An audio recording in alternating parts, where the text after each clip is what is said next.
I want to turn now to Lauren Matthias. She's the host of the podcast Hidden True Crime, and she's a former broadcast journalist from East Idaho as well. She's been following this case along with us since the beginning. You know, when I spotted those numbers going down and spotted that they were buried in the release, I mean, it was really hard to find that. That news has been public, I guess you could say, since last weekend, although impossible to pick up unless you read every inch of every single press release, even the stuff you'd read before. I wondered if they had let the families know beforehand. Do you have any idea, Lauren, if these families knew that there's already been a drawdown and officers assigned? I don't know if family has known, but I do know that Kaylee's father has been very public with his, he's not happy that police, with their transparency. And I know that he's talked about hiring or has hired a personal investigator.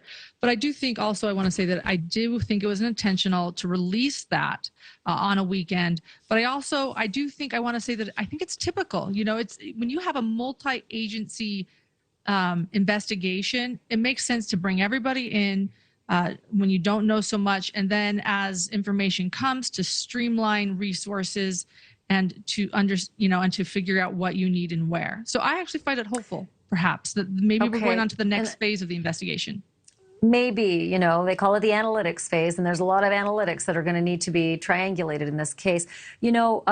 What Nancy Liu witnessed today and tonight with those 5 agents going through the house, I say agents, they could have been officers. We don't know who they were. My spidey senses suggest they're FBI, and with a Washington license plate, that would suggest field office. Do you have any sources on that? I don't know who went in. I did see that. I retweeted Nancy there. I thought that was so interesting.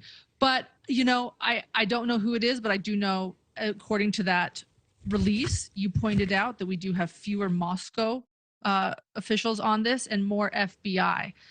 Typically, yeah. I know that usually it's Moscow police gathering the evidence. FBI hopefully is able to help them process the evidence. It is interesting that they seem to still be gathering evidence at the house. That's what it looks like to me there.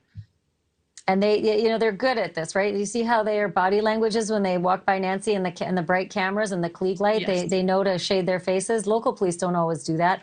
But the FBI, they've probably been through this once or twice. And I can only imagine that the additional officers, I think somebody in the control room can help me out with this, but I think there were maybe either 4 or 6 new FBI officers who were added to this case. And looky, we've got 5 new guys, maybe. It's possible. Oh, it was 5. There you go. We got the number. It was 5 new FBI officers who were added to this case, and we have 5 guys out there tonight going through the house. My thought is that they would need a guide. More than likely, they would need somebody who's been on it to sort of, give them the lay of the land. But that, to me, is just an intriguing piece of tape right there to see those folks. I got to ask you one other thing, Lauren. When I cover these cases, and there's been a lot of them, there's a bit of a formula. I get it. The police hold things close to their vest. That's standard. They should. But I have never seen state TV like the way Putin releases things. State TV. Here's your clip. I had my guy interview me.